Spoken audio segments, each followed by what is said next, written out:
ମୁଁ ସସ୍ମିତା। ମୋ ସ୍ୱରଚିତ କବିତା ମହାସତୀ ସାବିତ୍ରୀ। ସାବିତ୍ରୀ ଯେ ସତ୍ୟର ବଶବର୍ତ୍ତୀ, ସାବିତ୍ରୀ ଯେ ସତ୍ୟବାନଙ୍କ ଅର୍ଦ୍ଧାଙ୍ଗିନୀ, ଲାସ୍ୟମୟୀ ପ୍ରେମମୟୀ ସାବିତ୍ରୀ, ପତିର ଆଜ୍ଞାକାରୀ ସେ ସାବିତ୍ରୀ। ଏକାଗ୍ର ଚିତ୍ତରେ ମନରେ ପ୍ରାଣରେ ହୃଦୟରେ ସେ ସାଇତି ରଖିଛି ତାର ପତି ସତ୍ୟବାନଙ୍କୁ। ଏକାଗ୍ର ଚିତ୍ତରେ ମନରେ ପ୍ରାଣରେ ହୃଦୟରେ ସେ ସାଇତି ରଖିଛି ତାର ପତି ସତ୍ୟବାନଙ୍କୁ।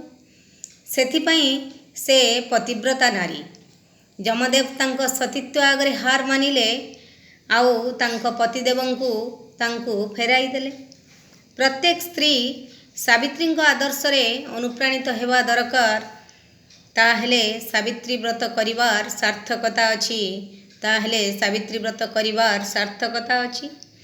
ସବୁଦିନ ପ୍ରଭାତରେ ଆମେ ପଞ୍ଚସତୀଙ୍କ ନାମ ସ୍ମରଣ କରୁ, କିନ୍ତୁ ସେଥିରେ ସାବିତ୍ରୀ ନଥାନ୍ତି।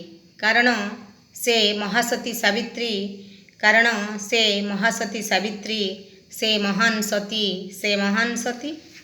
ଆମ୍ଭେ ତ 100% ସାବିତ୍ରୀ ହୋଇପାରିବାନି, କିନ୍ତୁ ମହାସତୀ ସାବିତ୍ରୀଙ୍କ ପଥର ଅନୁକରଣ କରିବା ନିହାତି ଦରକାର।